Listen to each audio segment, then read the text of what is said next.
London, 1970s, trashy, depressing, and poor. Britain was amid a major economic decline. Due to skyrocketing inflation, the UK was forced to borrow international money.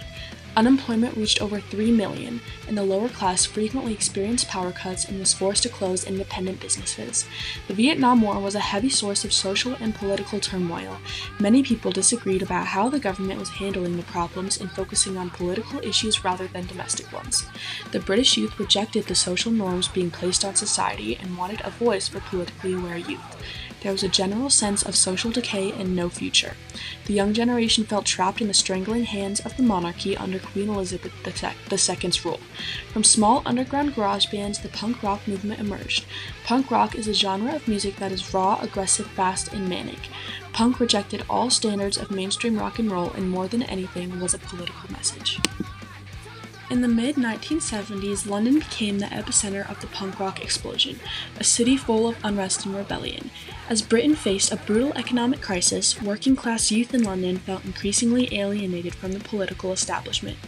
Punk emerged as a raw, defiant response to this frustration. The music was aggressive and stripped down, just like the lives of many of its followers. London's gritty streets gave rise to the iconic bands like Sex Pistols and The Clash, whose lyrics attacked the monarchy, unemployment, and social inequality. Key venues like the Roxy, Covent Garden, and the 100 Club on Oxford Street became punk battlegrounds, places where anyone could scream into a microphone and be heard. These spaces didn't just host music, they gave a voice to a generation that felt abandoned. In London, punk wasn't just a sound, it was a weapon. Inspired by George Orwell's 1984 and 1960s counterculture, the Sex Pistols exploded onto the scene with anarchy in the UK, spitting in the face of authority and traditional values. Their manager, Malcolm McLaren, and artist Jamie Reid crafted a visual identity just as bold, cut-up lettering and defaced royalty that became punk's signature style. Meanwhile, The Clash fused punk with reggae and politics in songs like London Calling and White Riot, rallying with youth to rise against racism and injustice. X-Ray Spex brought feminism and anti-consumerism to the forefront with Oh Bondage Up Yours and defied typical gender roles. These bands launched a movement that challenged everything from fashion to power. Jamie Reid was a graphic artist whose visual language was anarchic and confrontational. He repurposed symbols of British nationalism like Union Jacks, royal portraits, police insignias, and then corrupted them with cutout letters, fluorescent colors, and collage techniques borrowed from Situationism. His 1977 God Save the Queen cover was not just provocative, it was a direct challenge to the monarchy and conformity, banned by major retailers and yet burned into punk history. Other works like the Nowhere Buses poster and Pretty Vacant visuals mocked mass media and consumerism with sharp irony and anti-commercial flair. He died in Liverpool 2023. Vivienne Westwood was an international icon who dominated the fashion scene until she died in 2022.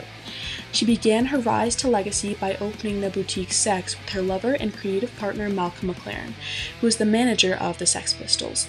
Her designs pushed boundaries through deliberate provocation. Her lines features shirts with hand-scrawled slogans, images of Karl Marx, and explicit anti-fascist graphics, along with the use of political symbols like the swastika. She turned fetish wear like latex, chains, and safety pins into punk staples, not just for shock, but to dismantle traditional views on class, gender, and sexuality.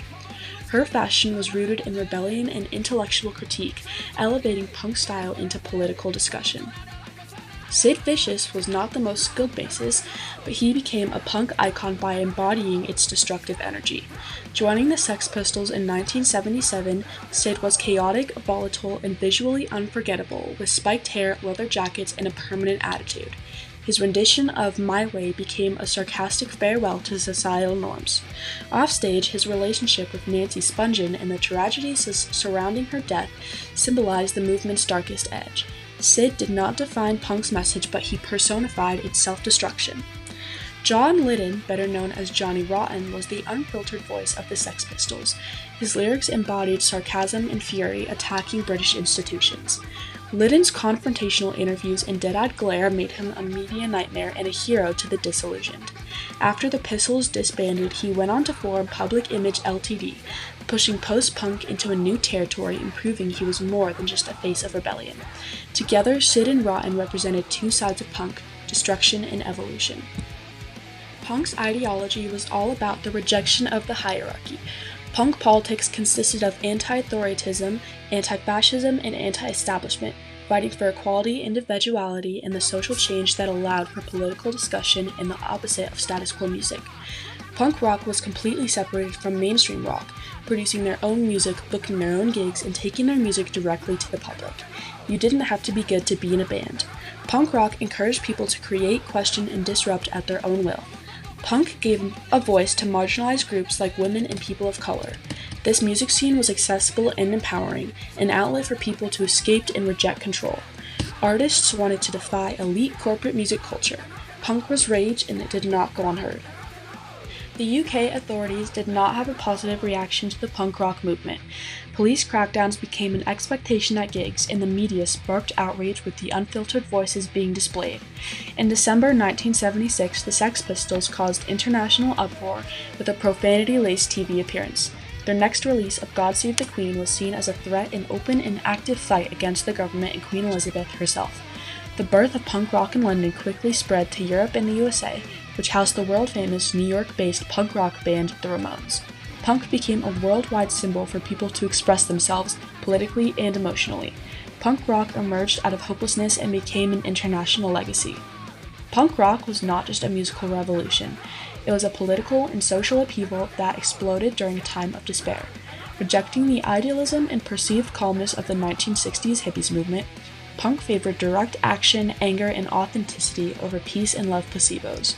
Punk openly attacks nationalism, sexism, racism, and conformity, aligning itself with anti-establishment and progressive movements, while also pushing topics like class struggle, police brutality, and gender identity into public conversation. It transformed the cultural landscape by establishing DIY ethics, underground networks, and a rebellious aesthetic that lives on today.